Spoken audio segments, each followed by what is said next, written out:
Bismillahirrahmanirrahim. Assalamualaikum warahmatullahi wabarakatuh. Kembali lagi bersama dengan Ibu Afni dalam pembelajaran IPS. Pada kesempatan kali ini, Ibu akan menjelaskan kepada kalian mengenai kedatangan bangsa Eropa ke Indonesia. Nah, kalian mungkin bertanya-tanya, kenapa sih orang-orang Eropa bisa datang ke Indonesia dan kenapa mesti Indonesia gitu? Nah, kita akan bahas hari ini. Mengapa kalian perlu mempelajari bab ini? Yang pertama, dengan mempelajari bab ini, kita dapat mengetahui nih apa tujuan bangsa Eropa datang ke Indonesia. Nah, untuk mempelajari bab ini kita akan membahasnya banyak ya, dari mulai tujuannya, lalu kedatangan bangsa Portugis ke Nusantara, lalu kedatangan bangsa Spanyol ke Nusantara, bangsa Inggris ke Nusantara, juga bangsa Belanda. Tapi untuk kesempatan kali ini kita hanya membahas yang pertama, yaitu tujuan kedatangan bangsa Eropa.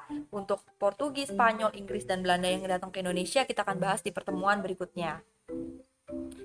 Nah, latar belakang kedatangan bangsa Eropa ke Indonesia itu penyebab utamanya salah satunya adalah jatuhnya wilayah Konstantinopel ke tangan Turki Utsmani tahun 1453. Kota Konstantinopel dulu namanya, sekarang berubah menjadi negara Turki ya.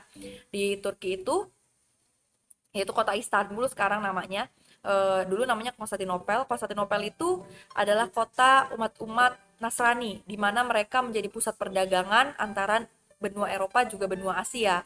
Nah, karena pada zaman itu tahun 1453 kota Konstantinopel diambil alih oleh Turki yang notabene umat muslim, akhirnya orang-orang Nasrani dari Eropa tidak mau berdagang di Konstantinopel, dan di Turki juga di kota Konstantinopelnya sudah diberikan aturan bahwa mereka berdagang dengan umat muslim gitu. Akhirnya orang-orang yang dari Eropa tidak punya tempat berdagang lagi, makanya mereka mencari daerah-daerah baru untuk melakukan perdagangan setelah Konstantinopel ini diambil alih oleh umat muslim.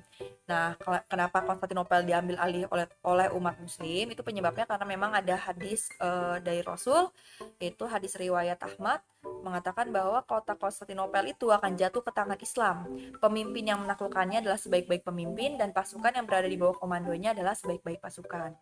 Gitu. Kemudian ada hadis lain juga bahwa Rasulullah pernah ditanya, dua kota ini manakah yang dibuka lebih dulu? Lalu Rasul menjawab, kota Heraklius dibuka lebih dulu, yaitu Konstantinopel. Nah, akhirnya Konstantinopel ini diambil alih oleh umat muslim, dan akhirnya orang-orang Eropa tidak bisa lagi berdagang di kota Konstantinopel. Makanya mereka mencari daerah baru. Salah satunya mereka datang ke Indonesia. Nah, ini Muhammad Al-Fatih, pemimpin Islam yang berhasil merebut kota Konstantinopel. Ini adalah gambaran benteng Konstantinopel yang dihancurkan oleh Muhammad Al-Fatih. Ini adalah gambaran kota Konstantinopel zaman dulu, gitu ya. Nah, kita akan masuk penyebab yang kedua, kenapa bangsa Eropa datang ke Indonesia, yaitu yang kedua adalah mendapatkan rempah-rempah. Nah, ini adalah gambar lada, salah satu jenis rempah-rempah yang sangat diminati pada masa itu. Rempah-rempah itu zaman dulu harganya bisa melebihi emas, lebih mahal daripada emas. Karena di rempah-rempah di Eropa itu sangat diperlukan. Pertama, karena memang di sana sedikit ya rempah-rempahnya, karena memang cuacanya dingin, jadi rempah-rempah itu agak sulit tumbuh di sana. Kemudian juga rempah-rempah ini bisa berfungsi untuk menghangatkan tubuh, untuk kesehatan, untuk bumbu dapur, untuk mengawetkan makanan. Makanya harganya sangat mahal. Karena zaman dulu kan belum ada kulkas, jadi mengawetkan makanannya menggunakan bahan-bahan alami seperti rempah-rempah. Lalu eh ini dia, mereka menguasai rempah-rempah langsung dari sumbernya dan menguasai daerah strategis, baik untuk perdagangan juga militer, dan mereka mengeruk sebanyak mungkin sumber daya yang ada di suatu wilayah tersebut, salah satunya di Indonesia gitu. Lalu adanya turut campur dalam urusan politik suatu wilayah. Jadi selain mereka juga mengambil rempah-rempah, mereka juga turut campur dalam kegiatan-kegiatan politik di suatu wilayah tersebut. Seperti itu. Nah, kemudian yang ketiga, muncul teori yang mengatakan bahwa bumi bulat dan matahari sebagai pusat tata surya atau heliosentris yang didukung oleh Galileo dan Copernicus. Ini menjadi salah satu penyebab munculnya bangsa Eropa ke Indonesia. Kenapa? Karena zaman dulu orang-orang Eropa itu menganut teori yang mengatakan bahwa bumi itu datar. Jadi saat mereka berlayar dan mereka sudah sampai ke ujung bumi, maka mereka akan jatuh ke dalam jurang atau dasar yang sangat dalam dan tidak diketahui di mana ujungnya. Tapi karena Hal ini makanya orang-orang Eropa tidak mau berlayar jauh-jauh karena mereka takut gitu ya masuk ke dalam jurang itu. Nah, setelah beberapa saat muncullah teori ini yang mengatakan bahwa bumi itu bulat. Jadi kalau kamu berlayar dari satu titik maka kamu akan kembali lagi ke titik tersebut. Nah, akhirnya karena ada teori ini, orang-orang mulai mencoba untuk berlayar yang jauh-jauh. Makanya orang-orang Eropa bisa berlayar sampai ke Indonesia karena mereka sudah tidak takut lagi dan percaya dengan teori ini bahwa bumi itu bulat dan matahari itu sebagai pusat tata surya.